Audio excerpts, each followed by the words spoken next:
Shanice is more my mother's child than I'm my mother's child. I'm gonna be like, oh, because I sent Shanice. You sent Shanice what, girl?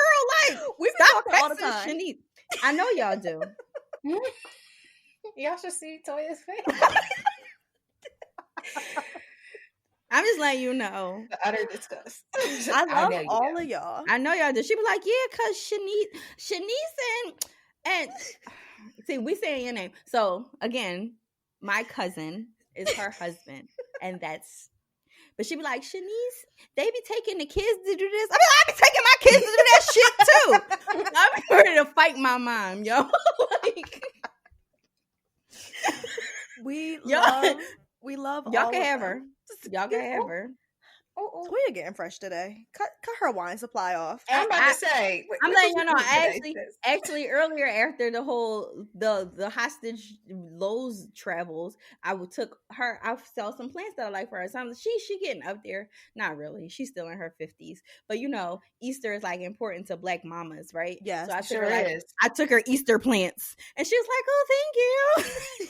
I'm like, I'm still an orphan. It don't matter. She gave me a bag with some masks and gloves. That's love. She cares about whether or not you're alive or not. She don't want you to catch the Rona. Look at you. Because apparently we just got to order a gas mask. I saw a man in Lowe's today. He had a whole gas mask on. I was like, bro. My mother-in-law said just in case. So apparently she ordered my father-in-law gas mask. Yeah. And then yes, she did. And what, Jen? Why are you surprised? Her and my mom are two peas in a pod. They are 11 months apart. They got bug out bags. They waiting for Jesus to come out the sky tomorrow on Easter. Like, 2020 and Easter. They're when I say no, she didn't. I'm not saying like I'm shocked. I'm literally saying, oh my God, no, she didn't. And then after that, to apparently, death. Love them to Pop said, well, what about the kids? So she went on and ordered 5 more. But I'm gonna say that's love because I need a picture of all y'all in y'all gas masks.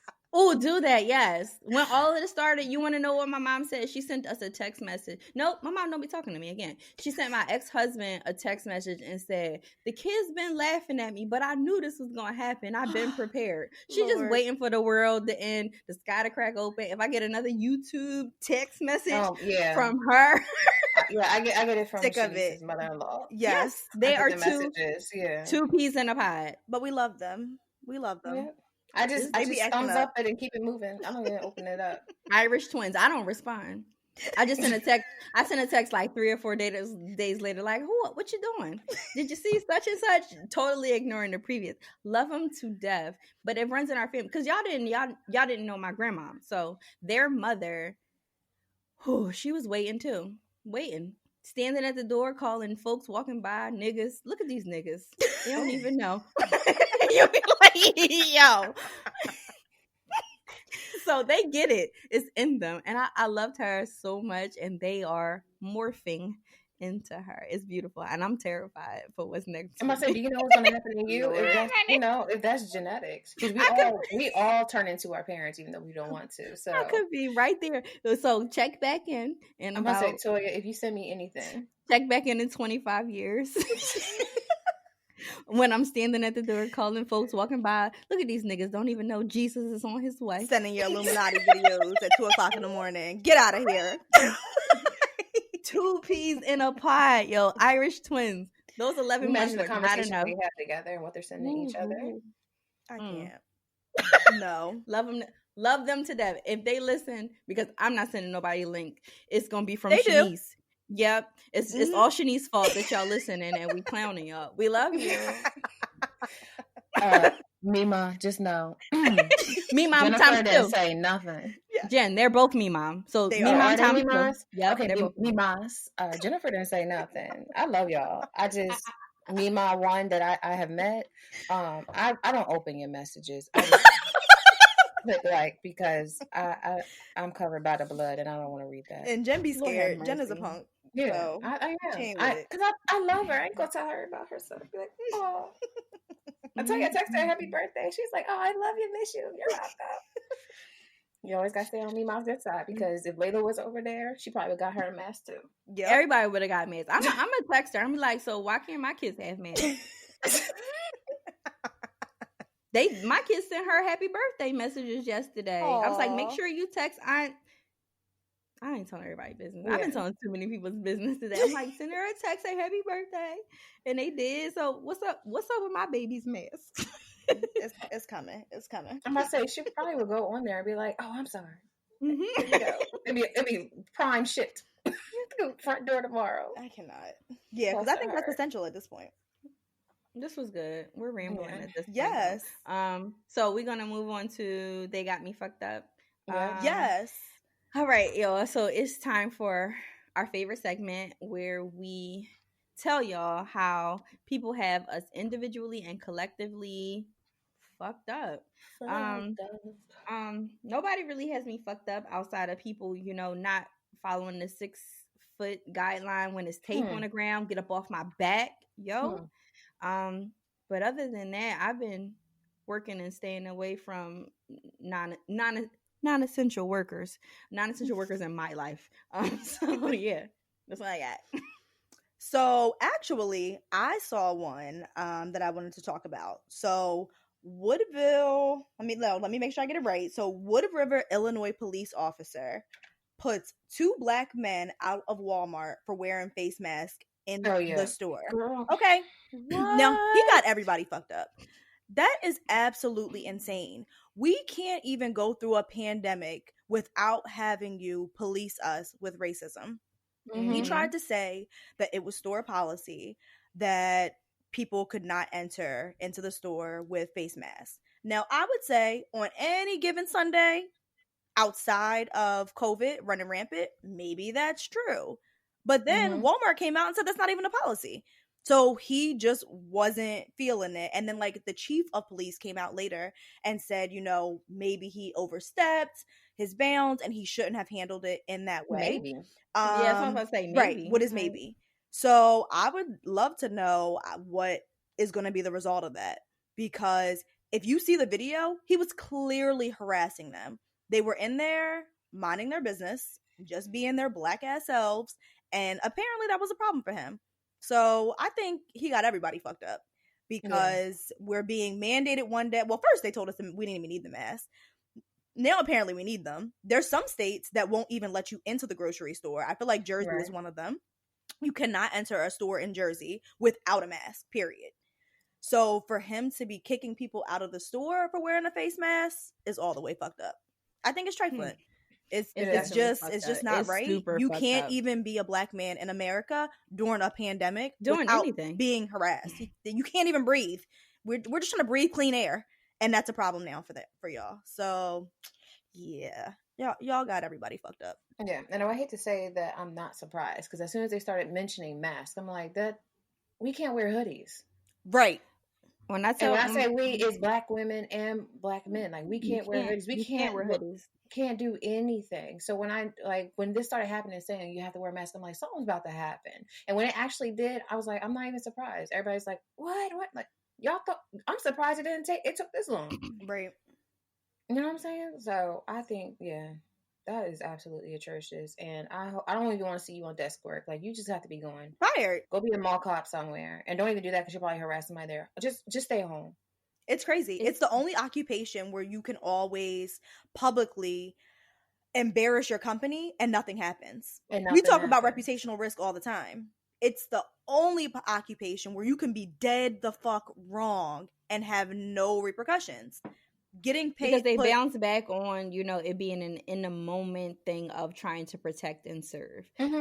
But you're trying to protect and serve from your own personal space. Yep. You're not taking into account other social economic demographics because you don't know what it's like to live that way. So if a person is actually at this point in our lives in 2020 April, we are risking our lives going outside. So if a person is risking their lives to go outside to get groceries or whatever they're trying to procure from whatever the industry is, and then you want to harass them, you don't understand that it might have taken so much for them to come outside. It might have taken, even for them to come out of their house and get into their car in their neighborhood and put the mask on and not be clown like, nigga, you scared of corona? Right.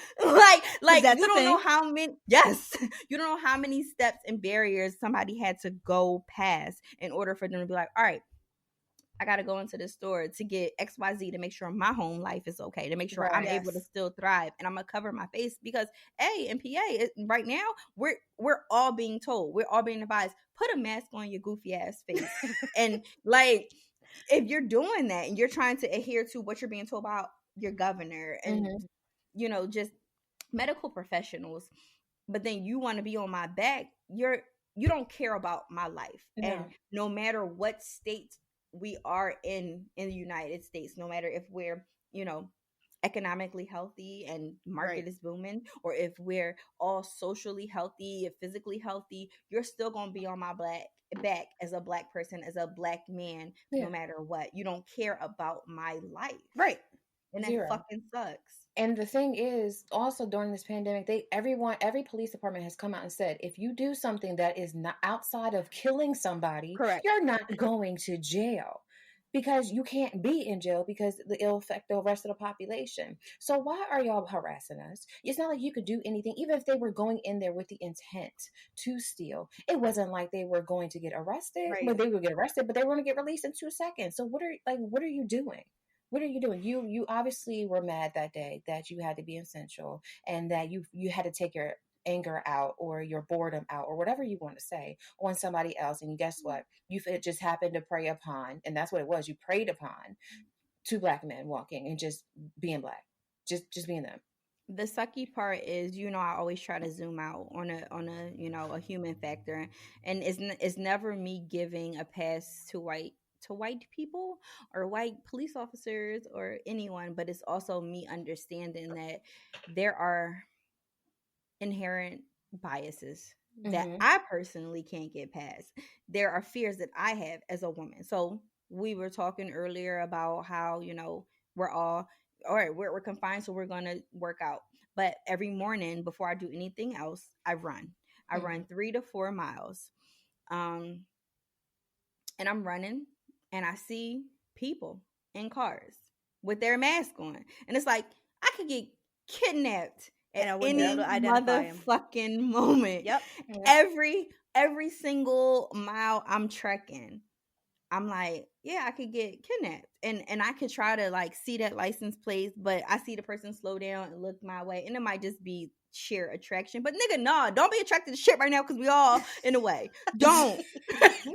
But it's tough, and I understand that unfortunately there needs to be a change in the type of police officer that's in certain neighborhoods. There needs to be a change in the demographic of police officers. It needs to be more of a balance, because a Black man can understand another Black man than a white man understanding a Black man.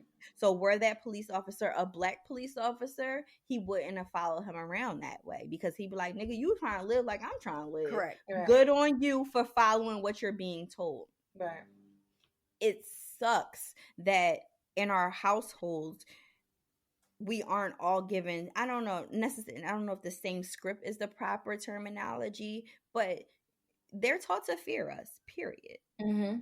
We talked about it yesterday on the podcast is what was it, our happy hour. Yeah, when we were talking to Nay from It's a Black Thing podcast.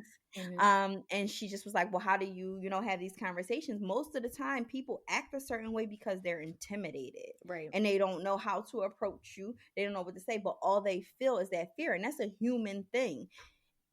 I don't know how we get past it. I don't know how we educate our counterparts in different races and different socioeconomic backgrounds that right now, what I see personally is humanity continually rising to rising. Right. Like, I don't see anarchy. I don't see niggas looting. Like, this is they're not riding fighting. Niggas not exactly. Niggas are not robbing. Like, don't put extra pressure on somebody just trying to live and make sure his household and his family life is okay. Like, that's fucked up. Because he's just trying to buy his fucking groceries.